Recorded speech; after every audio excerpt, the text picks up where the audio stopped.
The President has directed, after getting a petition from the Seventh-day Adventist Church.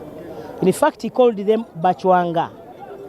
And he has directed that we can give them an amnesty.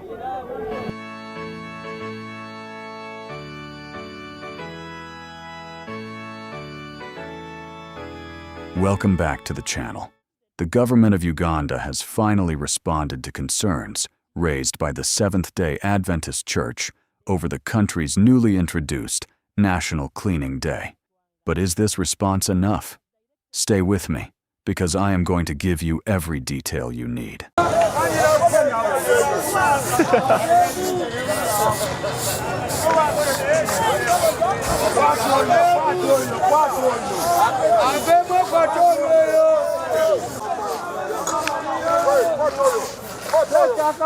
You see, people are pleading, they don't want to clean.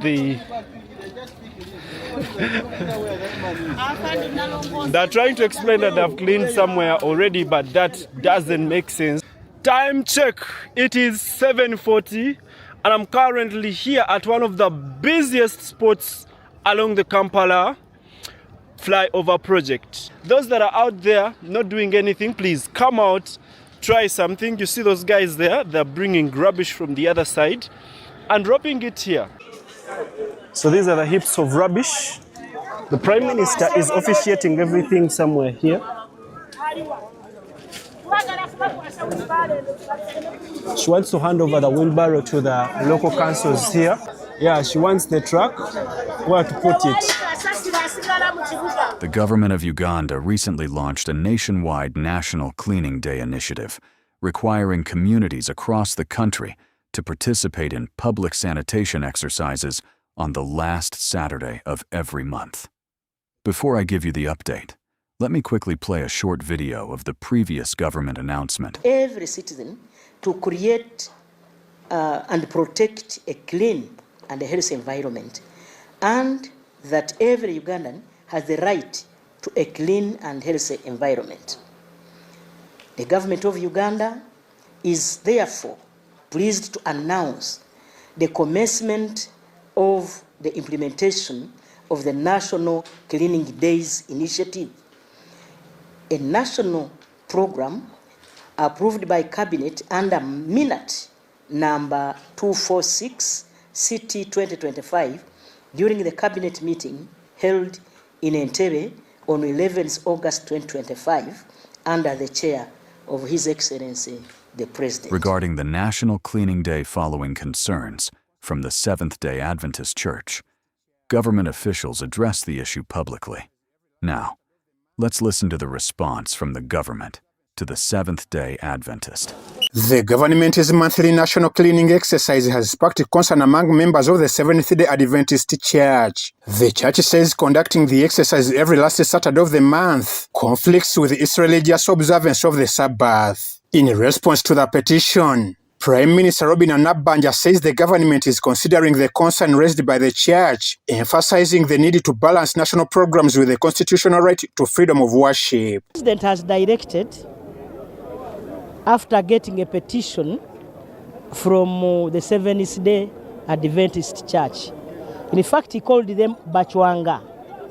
And he has directed that we can give them an amnesty because of their religion. But they also need to participate either on Saturday or Sunday. We shall get the actual day. The national cleaning exercise is part of the government's efforts to promote cleanliness, proper waste management, and a healthy environment across the country. The exercise brings together communities, local authorities, and other stakeholders to clean public spaces and address poor sanitation. Has directed that I meet them and their leadership. But the time, the lockdown from 7 to 10 will affect them also. Because if we say, let the Bachwanga be the ones to travel, to go to church, even everybody will go. And so they will have to respect that. They will remain in their homes and then move at 10 to their churches. However, the Adventist Church maintains that its members should be allowed to observe the Sabbath without being compelled to participate in activities scheduled during that period. The Prime Minister's remarks come amid calls for an arrangement that will allow the national cleaning campaign to continue, while respecting the religious beliefs and practices of the Adventist community. And the President directed, because of our religious sects or religious leaders of Bachwanga, we pushed it to 10 to accommodate them so that they can go to church. This is going to help us to enhance household income, because it's going to help us to keep a healthy population. And the healthy population means working. They will work for themselves. This is going to reduce on the communicable diseases. We shall be talking to a few people that if they do, and I'm seeing the locals themselves are telling others to stop. For example, this one, he has been stopped. He needs to do the needful. So everyone, the problem is we've not had brooms or what. It's people that are supposed to be getting them themselves. So we are going to be seeing what it turns and how it's going to be happening. We are in the middle of the road. This is where this is happening. They're telling the other one to get out and they set themselves.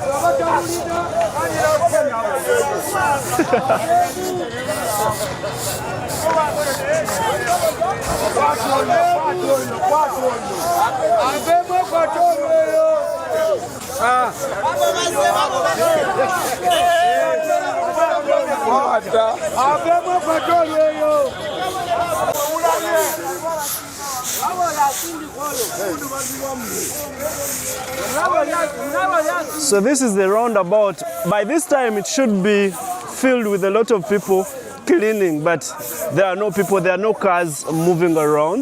It's a few policemen that are right somewhere in front there, trying to stop people that are moving. But of course, as the directive said, they're allowing a few people that have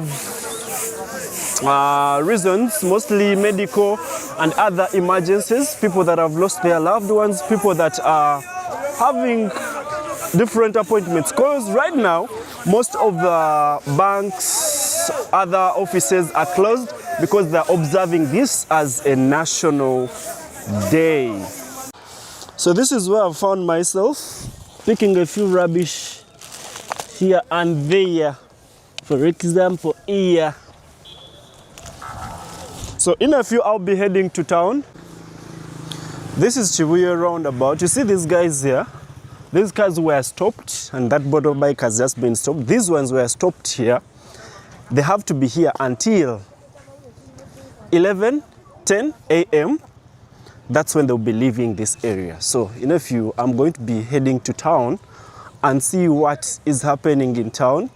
But looks like some people were heading to their places of work. Others just focused on staying home. Time check, it is 7:40 and I'm currently here at one of the busiest spots along the Kampala flyover project. This is how it looks like at the moment. No cars, no motorbikes. And I'm from the Queensway, which is also not that active. A few people are taking part in the cleaning of their communities, mostly this wood around here. I see people bringing the rubbish from there and dropping it somewhere here. Guys, you may think I'm not doing anything. I'm doing something as per now. I've been carrying rubbish to different spots, and that's what I've managed to do. What are you doing to make sure that this day is observed? Plus, those that are out there not doing anything, please come out, try something. You see those guys there? They're bringing rubbish from the other side and dropping it here. The Uganda situation reminds us that balancing civic responsibility with religious conviction can sometimes be challenging. As Christians, we are called to be good citizens while remaining faithful to God's word.